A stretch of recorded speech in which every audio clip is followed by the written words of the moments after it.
हाँ जी, सत श्री अकाल दोस्तों, ਤੁਹਾਡਾ ਸਵਾਗਤ ਹੈ ਜੀ ਸਾਡੇ YouTube channel Harike job alert ਤੇ। ਦੋਸਤੋ, ਜੇਕਰ ਤੁਸੀਂ ਚੈਨਲ ਪਹਿਲੀ ਵਾਰ ਵਿਜ਼ਿਟ ਕਰ ਰਹੇ ਹੋ, ਚੈਨਲ ਨੂੰ ਸਬਸਕ੍ਰਾਈਬ ਕਰ ਲਓ, ਬੈਲ ਆਈਕਨ ਦਬਾ ਲਓ ਹਰ ਨਵੀਂ ਅਪਡੇਟ ਦੇ ਲਈ। ਦੋਸਤੋ, ਅੱਜ ਦੀ ਅਪਡੇਟ ਜਿਹੜੀ ਲੈ ਕੇ ਆਏ ਆ ਉਹ ਲੈ ਕੇ ਆਏ ਦੋਸਤੋ ਕਰਾਫਟ ਇੰਸਟ੍ਰਕਟਰ ਦੀ ਭਰਤੀ ਨੂੰ ਲੈ ਕੇ।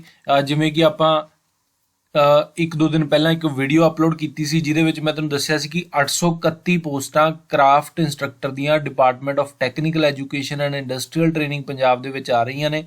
ਤੇ ਪਹਿਲਾਂ ਇਹ ਭਰਤੀ ਪੀਪੀਐਸਸੀ ਨੂੰ ਦਿੱਤੀ ਗਈ ਸੀ, ਬਟ ਪੀਪੀਐਸਸੀ ਵੱਲੋਂ ਕਿਹਾ ਗਿਆ ਕਿ ਇਹ ਗਰੁੱਪ ਸੀ ਦੀ ਭਰਤੀ ਹੈ ਤੇ ਗਰੁੱਪ ਸੀ ਦੀ ਭਰਤੀ ਪੰਜਾਬ ਦੇ ਵਿੱਚ PSSB ਬੋਰਡ ਕਰਦਾ ਹੈ। ਇਸ ਕਰਕੇ ਜਿਹੜੀ ਉਹ ਭਰਤੀ ਦਾ ਜਿਹੜਾ ਸਾਰਾ ਜ਼ਿੰਮੇਵਾਰੀ ਹੈ ਉਹ PSSB ਨੂੰ ਦਿੱਤੀ ਜਾ ਰਹੀ ਹੈ ਤੇ ਆਪਾਂ ਨੂੰ ਜਿਹੜਾ ਨਿਊ ਈਅਰ ਦੇ ਵਿੱਚ ਕਰਾਫਟ ਇੰਸਟ੍ਰਕਟਰ ਦੀ ਭਰਤੀ 831 ਪੋਸਟਾਂ ਦੀ PSSB ਵੱਲੋਂ ਦੇਖਣ ਨੂੰ ਮਿਲੇਗੀ। ਤੇ ਹੁਣ ਇਹਦੇ ਵਿੱਚ ਕਾਫੀ ਕੈਂਡੀਡੇਟਸ ਦੇ ਸਵਾਲ ਆ ਰਹੇ ਸੀਗੇ ਕਿ ਇਹਦੀ ਕੁਆਲੀਫਿਕੇਸ਼ਨ ਕੀ ਹੋਏਗੀ। ਜੇ ਕਰਾਫਟ ਇੰਸਟ੍ਰਕਟਰ ਦੀਆਂ ਪੋਸਟਾਂ ਆਉਂਦੀਆਂ ਤਾਂ ਇਹਦੇ ਲਈ ਕੁਆਲੀਫਿਕੇਸ਼ਨ ਕੀ ਰੱਖੀ ਜਾਏਗੀ।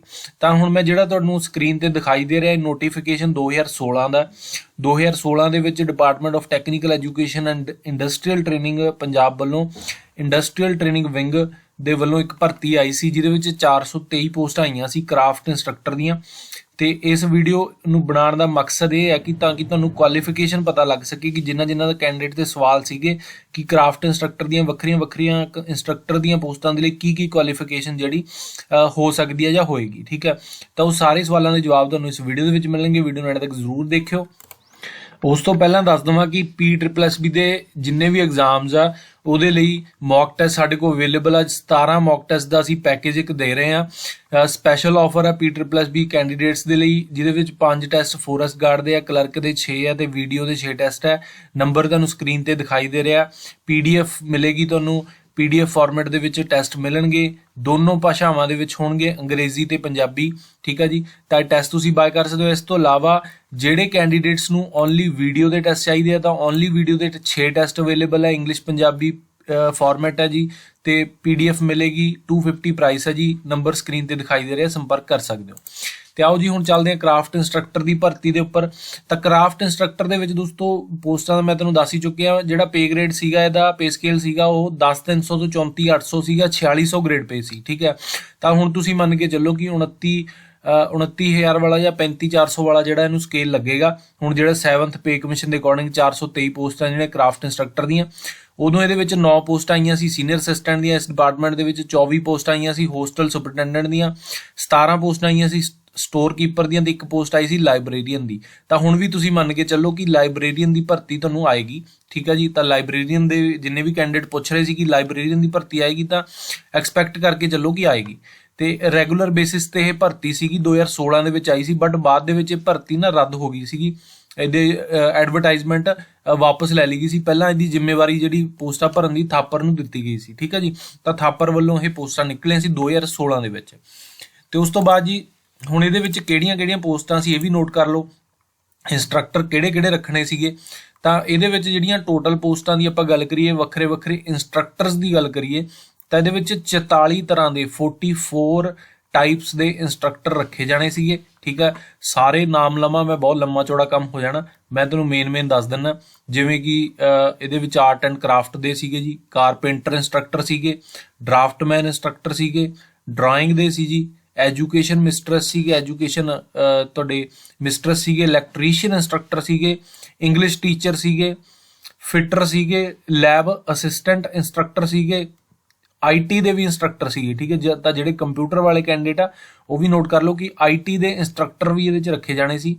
ਤੇ ਮੈਕੈਨਿਸਟ ਦੇ ਸੀਗੇ, ਮੈਥ ਇੰਸਟ੍ਰਕਟਰ ਸੀਗੇ, ਮੋਟਰ ਮਕੈਨਿਕ ਸੀ, ਪੇਂਟਰ ਸੀਗੇ, ਪਲੰਬਰ ਇੰਸਟ੍ਰਕਟਰ ਸੀਗੇ, ਪੰਜਾਬੀ ਸਟੈਨੋਗ੍ਰਾਫੀ ਇੰਸਟ੍ਰਕਟਰ ਸੀ, ਜਿਨ੍ਹਾਂ ਨੇ ਵੀ ਸਟੈਨੋ ਪੰਜਾਬੀ ਕੀਤੀ ਹੋਈ ਆ ਉਹ ਵੀ ਇੰਸਟ੍ਰਕਟਰ ਲੱਗ ਸਕਦੇ ਆ। ਉਸ ਤੋਂ ਬਾਅਦ ਜੀ tool and die instructor, turner instructor, welder ਤੇ ਵਾਇਰਮੈਨ। ਠੀਕ ਹੈ, ਤਾਂ ਕਾਫੀ ਤਰ੍ਹਾਂ ਦੇ ਇੰਸਟ੍ਰਕਟਰ ਵੱਖਰੀਆਂ ਪੋਸਟਾਂ ਦੇ ਇਹਦੇ ਵਿੱਚ ਸੀਗੇ। ਠੀਕ ਹੈ ਜੀ, ਡਰਾਫਟਮੈਨ ਸਿਵਲ ਦੇ ਵੀ ਇੰਸਟ੍ਰਕਟਰ ਸੀਗੇ ਤੇ 44 ਤਰ੍ਹਾਂ ਦੇ ਮੈਂ ਤੁਹਾਨੂੰ ਆਲਰੇਡੀ ਦੱਸ ਚੁੱਕਿਆ। ਤੇ ਇਹਦਾ ਸਿਲੇਬਸ ਕੀ ਸੀਗਾ, ਸਿਲੇਬਸ ਆਪਾਂ ਇੱਕ ਵਾਰ ਡਿਸਕਸ ਕਰ ਲੈਂਦੇ ਹਾਂ। ਸਿਲੇਬਸ ਦੇ ਵਿੱਚ ਇਹਨਾਂ ਨੇ ਦਿੱਤਾ ਸੀਗਾ ਕਿ GK ਦਿੱਤੀ ਸੀ 10 ਕੁਐਸਚਨ, ਮੈਂਟਲ ਐਬਿਲਿਟੀ ਦੇ 10 ਕੁਐਸਚਨ, ਮੈਥ ਦੇ 10 ਕੁਐਸਚਨ, ਲੈਂਗੁਏਜ ਦੇ ਜਿਹੜੇ 5 ਕੁਐਸਚਨ ਸੀ ਪੰਜਾਬੀ ਤੇ ਅੰਗਰੇਜ਼ੀ ਦੇ। ਉਸ ਤੋਂ ਬਾਅਦ ਜੀ ਪ੍ਰੋਫੈਸ਼ਨਲ ਦੇ ਜੋ ਵੀ ਤੁਹਾਡੀ ਕੁਆਲੀਫਿਕੇਸ਼ਨ ਦੇ ਅਕੋਰਡਿੰਗ 60 ਕੁਐਸਚਨ ਤੁਹਾਨੂੰ ਆਣੇ ਸੀ, ਤਾਂ ਟੋਟਲ 100 ਕੁਐਸਚਨ ਸੀ 100 ਮਾਰਕਸ ਦਾ। ਤਾਂ ਇੱਥੇ ਬੇਸਿਕਲੀ ਜਿਹੜੀ ਵੀ ਤੁਹਾਡੀ ਕੁਆਲੀਫਿਕੇਸ਼ਨ ਆ ਉਹਦੇ ਅਕੋਰਡਿੰਗ ਵੀ ਇੱਥੇ ਸਿਲੇਬਸ ਦਿੱਤਾ ਹੋਇਆ। ਉਸ ਤੋਂ ਬਾਅਦ ਜੀ ਐਲੀਜੀਬਿਲਿਟੀ ਕ੍ਰਾਈਟੇਰੀਆ ਦਾ ਦੇਖ ਲੈਂਦੇ ਆ। ਮੇਨ ਚੀਜ਼ ਜਿਹੜੀ ਹੁਣ ਸਭ ਤੋਂ ਪਹਿਲਾਂ ਜੇ ਦੇਖੀਏ ਅਲਾਈਡ ਟ੍ਰੇਡ ਇੰਸਟ੍ਰਕਟਰ ਦੀ ਜਿਹੜੀ ਪਹਿਲੀ ਪੋਸਟ ਸੀ ਉਹਦੇ ਵਿੱਚ ਮਕੈਨੀਕਲ ਜਾਂ ਇਲੈਕਟ੍ਰੀਕਲ ਟ੍ਰੇਡ ਇੰਸਟ੍ਰਕਟਰ ਰੱਖਣਾ ਸੀ।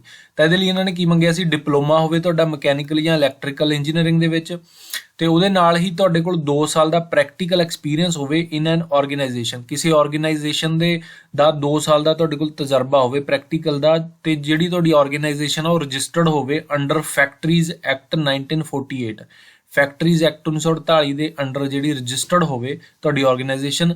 ਜਾਂ ਫਿਰ ਜੇਕਰ ਤੁਹਾਡੇ ਕੋਲ ਇਹ ਨਹੀਂ ਹੈਗਾ ਤੇ ਤੁਹਾਡੇ ਕੋਲ 2 ਸਾਲ ਦਾ ਟੀਚਿੰਗ ਐਕਸਪੀਰੀਅੰਸ ਹੈਗਾ ਕਿਸੇ ਵੀ ਗਵਰਨਮੈਂਟ ਇੰਸਟੀਟਿਊਸ਼ਨ ਦੇ ਵਿੱਚ ਜਾਂ ਫਿਰ ਇੰਸਟੀਟਿਊਸ਼ਨ ਰੈਕਗਨਾਈਜ਼ਡ ਬਾਈ ਗਵਰਨਮੈਂਟ, ਤਾਂ ਉਹ ਵੀ ਤੁਹਾਡਾ ਚੱਲ ਜਾਏਗਾ। ਠੀਕ ਹੈ ਜੀ। ਤਾਂ ਇਹਦੇ ਚ ਬੇਸਿਕਲੀ ਕੁਆਲੀਫਿਕੇਸ਼ਨ ਤੇ ਐਕਸਪੀਰੀਅੰਸ ਮੰਗਿਆ ਗਿਆ ਸੀਗਾ ਪਿਛਲੀ ਵਾਰ।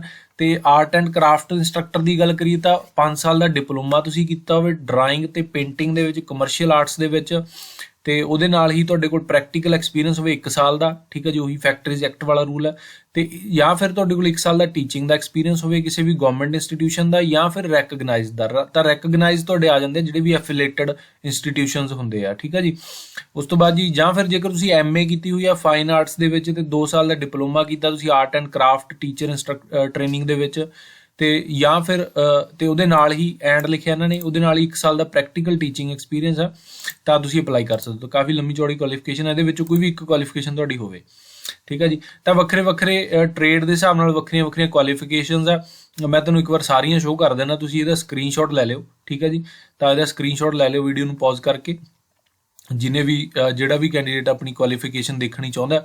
ਤੇ ਜਿਵੇਂ ਵਿੱਚ ਹੁਣ ਅੱਗੇ ਸਿਵਲ ਦੀ ਆਪਾਂ ਗੱਲ ਕਰ ਲੈਂਦੇ ਹਾਂ। ਸਿਵਲ ਦੇ ਵਿੱਚ ਜਿਵੇਂ ਡਰਾਫਟਮੈਨ ਸਿਵਲ ਇੰਸਟ੍ਰਕਟਰ ਰੱਖਣੇ, ਤਾਂ ਇਹਦੇ ਵਿੱਚ ਡਿਪਲੋਮਾ ਤੁਸੀਂ ਸਿਵਲ ਇੰਜੀਨੀਅਰਿੰਗ ਦਾ ਕੀਤਾ ਹੋਵੇ, ਉਹਦੇ ਨਾਲ ਹੀ ਤੁਹਾਡੇ ਕੋਲ 2 ਸਾਲ ਦਾ ਪ੍ਰੈਕਟੀਕਲ ਐਕਸਪੀਰੀਅੰਸ ਹੋਵੇ ਜਾਂ ਫਿਰ 2 ਸਾਲ ਦਾ ਟੀਚਿੰਗ ਐਕਸਪੀਰੀਅੰਸ ਹੋਵੇ। ਤੇ ਜੇਕਰ ਤੁਸੀਂ ITI ਕੀਤੀ ਆ, NTC ਕੀਤੀ ਆ, ਠੀਕ ਹੈ, ਨੈਸ਼ਨਲ ਅਪ੍ਰੈਂਟਿਸਸ਼ਿਪ ਸਰਟੀਫਿਕੇਟ ਹੈਗਾ ਡਰਾਫਟਮੈਨ ਸਿਵਲ ਦੇ ਵਿੱਚ, ਤੇ ਉਹਦੇ ਨਾਲ ਹੀ ਤੁਹਾਡੇ ਕੋਲ ਕਰਾਫਟ ਇੰਸਟ੍ਰਕਟਰ ਟ੍ਰੇਨਿੰਗ ਕੋਰਸ ਕੀਤਾ। ਠੀਕ ਹੈ ਜੀ। ਇਹ CIT ਦਾ ਜਿਹੜਾ ਕੋਰਸ ਹੁੰਦਾ ਜੋ ਵੀ ਹੁੰਦਾ, ਤੇ ਇਹ ਤੁਸੀਂ ਕੀਤਾ ਹੋਵੇ ਡਰਾਫਟਮੈਨ ਸਿਵਲ ਟ੍ਰੇਡ ਦੇ ਵਿੱਚ, ਤਾਂ ਤੁਸੀਂ ਐਲੀਜੀਬਲ ਹੋ। ਤੇ 2 ਸਾਲ ਦਾ ਤਜਰਬਾ ਹੋਵੇ ਤੁਹਾਡੇ ਕੋਲ ਪ੍ਰੈਕਟੀਕਲ ਐਕਸਪੀਰੀਅੰਸ ਜਾਂ ਫਿਰ ਟੀਚਿੰਗ ਐਕਸਪੀਰੀਅੰਸ। ਠੀਕ ਹੈ ਜੀ। ਤਾਂ ਇਹ ਬੇਸਿਕਲੀ ਸਾਰਿਆਂ ਦੇ ਵਿੱਚ ਹੀ ਟੀਚਿੰਗ ਜਾਂ ਪ੍ਰੈਕਟੀਕਲ ਐਕਸਪੀਰੀਅੰਸ ਮੰਗਿਆ, ਤਾਂ ਉਸ ਹਿਸਾਬ ਨਾਲ ਤੁਸੀਂ ਆਪਣਾ ਦੇਖ ਲੈਣਾ। ਤੇ ਅੱਗੇ ਜਿਵੇਂ ਐਜੂਕੇਸ਼ਨ ਮਿਸਟਰਸ ਰੱਖਣੇ, ਇਹਨਾਂ ਲਈ ਤੁਸੀਂ BSc ਹੋਮ ਸਾਇੰਸ ਕੀਤੀ ਹੋਵੇ ਜਾਂ ਫਿਰ BSc ਔਰ BA ਕੀਤੀ ਹੋਵੇ, ਤੇ B.Ed ਕੀਤੀ ਹੋਵੇ ਨਾਲ, ਤੇ 2 ਸਾਲ ਦਾ NTC ਸਰਟੀਫਿਕੇਟ ਹੋਵੇ ਕਟਿੰਗ ਐਂਡ ਟੇਲਰਿੰਗ ਦੇ ਵਿੱਚ। ਠੀਕ ਹੈ ਜੀ। ਤਾਂ ਇਹ ਚੀਜ਼ਾਂ ਮੰਗੀਆਂ ਜੀ। ਇਲੈਕਟ੍ਰੀਸ਼ੀਅਨ ਦੇ ਲਈ ਡਿਪਲੋਮਾ ਮੰਗਿਆ ਇਲੈਕਟ੍ਰੀਕਲ ਇੰਜੀਨੀਅਰਿੰਗ ਦਾ, ਉਹਦੇ ਨਾਲ ਤਜਰਬਾ ਮੰਗਿਆ। ਤੇ ਉਸ ਤੋਂ ਬਾਅਦ ਜੀ ਇੰਗਲਿਸ਼ ਟੀਚਰ ਦਾ ਜੇ ਆਪਾਂ ਦੇਖੀਏ, ਇੰਗਲਿਸ਼ ਟੀਚਰ ਲਈ ਤੁਸੀਂ MA ਜਾਂ BA ਕੀਤੀ ਹੋਵੇ ਇੰਗਲਿਸ਼ ਦੇ ਵਿੱਚ, ਤੇ B.Ed ਤੁਸੀਂ ਕੀਤੀ ਹੋਵੇ ਨਾਲ, ਤੇ 1 ਸਾਲ ਦਾ ਤੁਹਾਡੇ ਕੋਲ ਟੀਚਿੰਗ ਐਕਸਪੀਰੀਅੰਸ ਹੋਣਾ ਚਾਹੀਦਾ। ਤੇ ਇੰਗਲਿਸ਼ ਸਟੈਨੋਗ੍ਰਾਫੀ ਦੀ ਗੱਲ ਕਰੀਏ ਤਾਂ ਮੈਟ੍ਰਿਕ ਤੁਸੀਂ 2nd ਕਲਾਸ 2nd ਡਿਵੀਜ਼ਨ ਦੇ ਵਿੱਚ ਕੀਤੀ ਹੋਵੇ ਜਾਂ ਫਿਰ +2 ਕੀਤੀ ਹੋਵੇ, ਤੇ NTC ਸਰਟੀਫਿਕੇਟ ਹੋਵੇ ਤੁਹਾਡੇ ਕੋਲ ਇੰਗਲਿਸ਼ ਸਟੈਨੋਗ੍ਰਾਫੀ ਦਾ National Council for Vocational Training ਤੋਂ, ਤੇ ਉਹਦੇ ਨਾਲ ਹੀ ਤੁਹਾਡੇ ਕੋਲ ਐਟਲੀਸਟ 5 ਈਅਰ ਐਕਸਪੀਰੀਅੰਸ ਹੋਵੇ ਐਜ਼ ਏ ਸਟੈਨੋਗ੍ਰਾਫਰ, ਤੇ ਤੁਹਾਡੀ ਸਪੀਡ ਵਗੈਰਾ ਸਟੈਨੋਗ੍ਰਾਫੀ ਦੀ ਹੋਣੀ ਚਾਹੀਦੀ ਹੈ, ਨੋਟ ਕਰ ਲਓ। ਤੇ ਗੁੱਡ ਨੌਲੇਜ ਹੋਵੇ ਤੁਹਾਨੂੰ ਇੰਗਲਿਸ਼ ਤੇ English and proficiency in language ਦੇ ਵਿੱਚ। ਠੀਕ ਹੈ ਜੀ। ਤੇ ਅੱਗੇ ਮੈਂ ਇੱਕ ਵਾਰ ਕੰਪਿਊਟਰ ਦਾ ਦੱਸ ਦਿੰਦਾ। ਕੰਪਿਊਟਰ ਵਾਲ ਨੂੰ IT ਇੰਸਟ੍ਰਕਟਰ ਦੇ ਵਿੱਚ ਡਿਪਲੋਮਾ ਕੀਤਾ ਹੋਵੇ ਤੁਸੀਂ IT ਦੇ ਵਿੱਚ। ਠੀਕ ਹੈ ਜੀ। ਤੇ ਉਸ ਤੋਂ ਬਾਅਦ ਜੀ ਤੁਹਾਡੇ ਕੋਲ 2 ਸਾਲ ਦਾ ਪ੍ਰੈਕਟੀਕਲ ਐਕਸਪੀਰੀਅੰਸ ਜਾਂ ਫਿਰ 3 ਸਾਲ ਦਾ ਤੁਹਾਡੇ ਕੋਲ ਟੀਚਿੰਗ ਐਕਸਪੀਰੀਅੰਸ ਹੋਵੇ।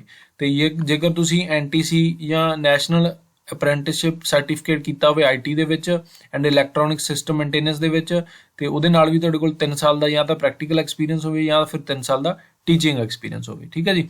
ਤਾਂ ਇੱਦਾਂ ਦੀਆਂ ਵੱਖਰੀਆਂ ਕੁਆਲੀਫਿਕੇਸ਼ਨਸ ਨੇ, ਇਹ ਸਾਰੀਆਂ ਤੁਸੀਂ ਦੇਖ ਲੈਣੀਆਂ। ਤੇ ਇਹ ਇੱਦਾਂ ਦੋਸਤੋ ਜਿਹੜੀ ਇਹ ਭਰਤੀ ਆਣੀ ਆ। ਠੀਕ ਹੈ ਜੀ। ਤੇ ਉਹ ਜਦੋਂ ਵੀ ਆਏਗੀ ਤਾਂ ਐਕਸਪੈਕਟਡ ਹੈ ਕਿ ਨਿਊ ਈਅਰ ਦੇ ਵਿੱਚ ਹੀ ਇਹ ਭਰਤੀ ਆਏਗੀ। ਤਾਂ ਜਦੋਂ ਵੀ ਆਉਂਦੀ ਹੈ ਤੁਹਾਡੇ ਤੱਕ ਅਪਡੇਟ ਜ਼ਰੂਰ ਲੈ ਕੇ ਆਵਾਂਗੇ। ਟੈਲੀਗ੍ਰਾਮ ਚੈਨਲ ਜੇਕਰ ਜੁਆਇਨ ਨਹੀਂ ਕੀਤਾ ਜੁਆਇਨ ਕਰ ਲਓ, ਲਿੰਕ ਡਿਸਕ੍ਰਿਪਸ਼ਨ ਦਿੱਤਾ। ਤੇ 831 ਪੋਸਟਾਂ ਇਹਦੀਆਂ ਆਉਣੀਆਂ ਨੇ।